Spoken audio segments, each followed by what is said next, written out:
ABC Listen. Podcasts, radio, news, music and more.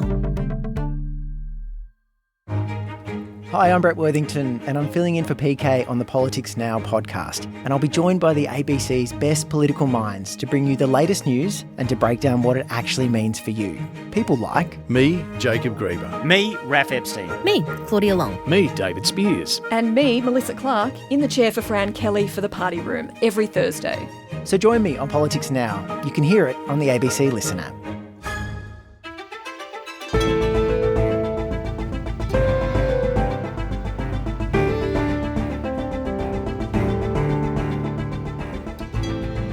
Donald Trump wants TikTok to be American-owned. So he's found a heap of his billionaire supporters to buy it. But how will an American version of the popular Chinese app work? Today, tech expert and Crikey's associate editor, Cam Wilson, on the deal and what it might mean for TikTok's 8 million Australian users. I'm Sam Hawley on Gadigal Land in Sydney. This is ABC News Daily.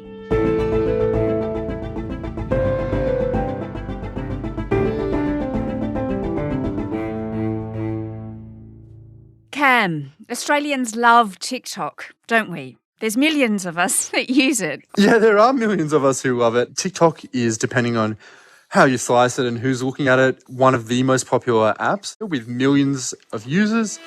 TikTok is a way for the young generation to express ourselves. I think every young kid's dream is to be successful online. There's fishing videos, there's cooking, comedic skits, singing, dancing, literally everything you could think of, TikTok have. And also, importantly, not only are there millions of people using it, the people who use it tend to spend a lot of time on it. You know, the time spent on TikTok watching videos every day is kind of astronomical. So it really has cemented itself as one of the most influential apps in Australia. Yeah, you can spend a lot of time scrolling. Yes, I've been sucked into one of those TikTok holes before. All right, well, of course, in America, there are big changes afoot, which we're really going to unpack and explain. But just before we move on to that, will what's happening in America have an impact on users here? Do we know? We are not sure, which kind of sums up a lot of what has been happening with this TikTok forced sale. So, you know, for context, this is actually a process that's kind of been going on now for 5 years, which is about it feels like a century in technology times. Yes. Back in 2020, when Trump was still president, COVID was we were in the middle of the most severe parts of lockdowns in the middle of the year. Trump actually was pushing for a ban on TikTok. We're looking at TikTok. We may be banning TikTok. We may be doing some other things. There are a couple of options, but a lot of things are happening. So we'll see what happens. But we are looking at a lot of alternatives with respect to TikTok. And I really think at that time, particularly with, COVID and everything that was happening, the tensions in the US and around the world with China were really at an all-time high. And that led to this big focus on TikTok, not just as a privacy issue, but as a national security issue. And it was under Trump that they initially, pushed for this ban of TikTok. So Donald Trump, he was a bit sceptical of TikTok back in 2020. Then Joe Biden, he became president, and he really did have similar concerns, and he moved to shut it down, didn't he? Yeah, so, the concerns about TikTok became bipartisan. And then there eventually was a law that was passed under Joe Biden that said either TikTok needs to be divested from foreign ownership or it's going to be banned. And because at the time ByteDance, which is the company that owns TikTok globally, said we're not going to sell it, this was understood as a de facto ban. But because, there was a lot happening, this was towards, I believe, the end of Joe Biden's term, they gave them some time to say, you've got time to sell this company, we'll give you time to potentially do this. And the date that they gave for that was just before Donald Trump came into office, which was January 19, 2025. And Donald Trump, of course, he's changed his tune, hasn't he, when it comes to TikTok, because he really likes it now. He was convinced, including by his younger son, Barron, that TikTok is where it's all at, and it really helped him during the last campaign. Yeah, a bit of a change of heart from Trump. I have a warm spot in my heart for TikTok because I won youth by 34 points. And there are those that say that TikTok has something to do with that. Now, so he'd gone from being very anti it And then, during the election campaign, it was a big moment actually when he had been on TikTok, and there was a lot of reporting around the time about, his support, particularly amongst, young men who were very active on TikTok, creators who were on there, who were promoting him to, just the people who end up voting for him.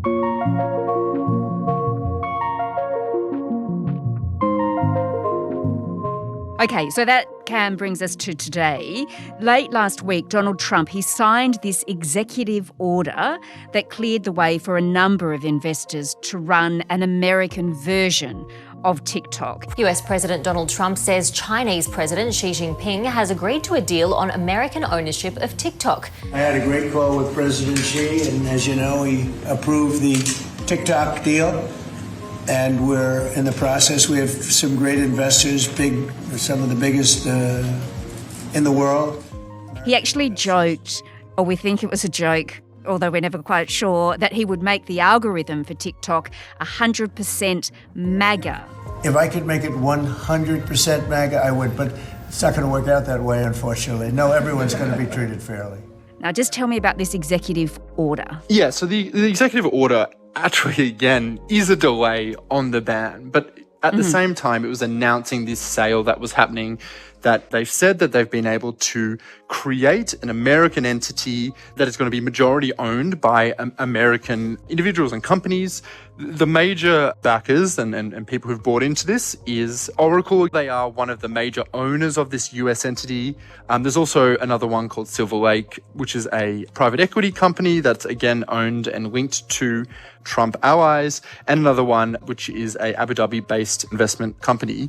And then on top of that, there are some smaller investors, some names of which people would be probably pretty familiar with. There is supposedly Rupert and Lachlan Murdoch are owners, as well as Michael Dell of Dell Technologies.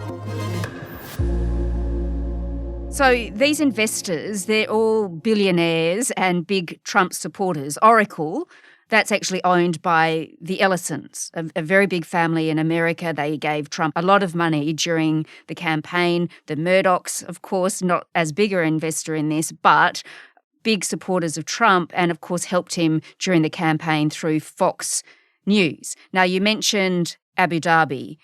How on earth did they get involved? Because I thought Trump said this would be an American-owned company, American-run. So that doesn't really fit with what he said. Yeah, it's a great question, and I'm not sure that anyone has the firm answer for it. We do know that the Trump administration has been kind of creating these links with people in the Middle East, and this likely is an extension of that. But obviously, there are some people in there who you probably wouldn't say are strictly American.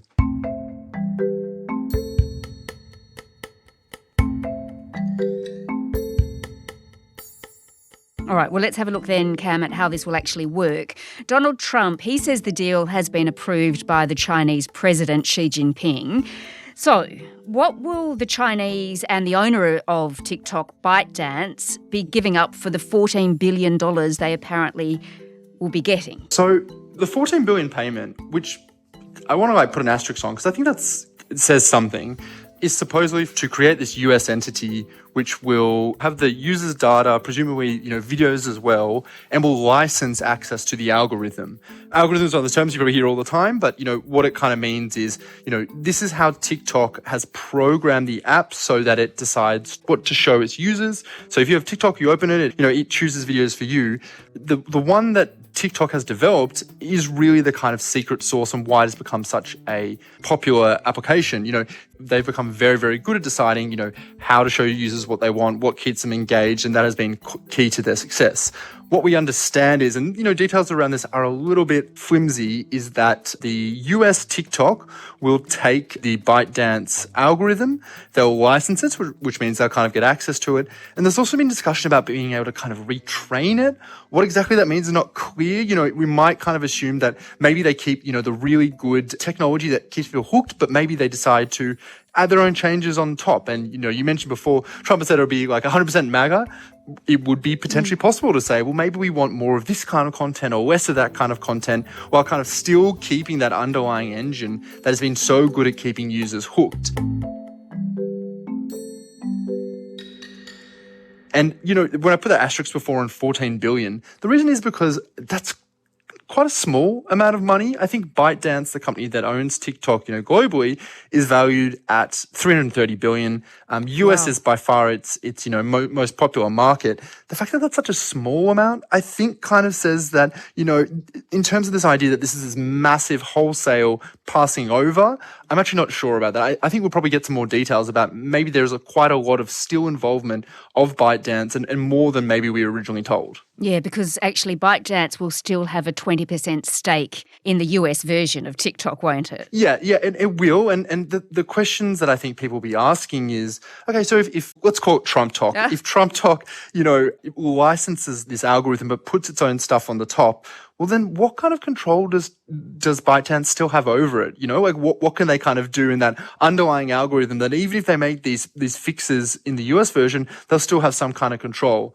The other kind of question, again, around that idea of data, who is getting the user data? When a user on TrumpTok, likes something or comments or does whatever, is that only staying in the US? Does it go back to ByteDance as well? The premise of the sale was we'll keep this, we'll make this American, we'll keep it in the country. But if it is sending it back, well, then that kind of suggests that that's, not exactly what the sale was really about. Yeah, okay. And what about for users in America? Will they still get videos from overseas, not just American videos? Look, my assumption would be people in the US are still going to get served videos from outside of the US. And it wouldn't surprise me if people outside of the US still get, shown content from people inside the US. What I suspect might end up being different is when you've got these different applications, it's the different idea about who's being shown what. So, outside of the US, it's still kind of under control entirely of ByteDance. And then in the US, they'll probably be taking that, but then also adding their own little flavor. And that is where the people who've been raising concerns about this deal kind of get a little bit worried because, like I mentioned before, there are Trump allies, very heavily involved in this deal. We heard Trump saying there's going to be 100% MAGA. At the moment, we're kind of seeing this broader, traditional media consolidation with other Trump-aligned people buying up more businesses.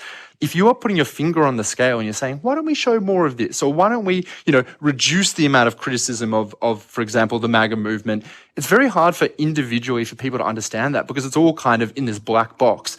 But there's a potential big effect that if you're doing that to everyone, then maybe you can, kind of shift the kind of videos that everyone are being shown and maybe influence people's views beyond that.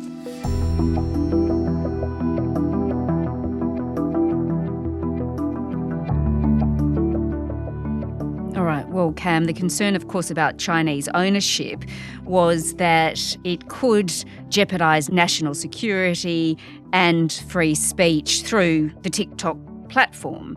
But does any of this actually solve that issue, do you think? Well, I mean, from an American perspective, if you're kind of getting it out of these hands, then maybe that allays your fears.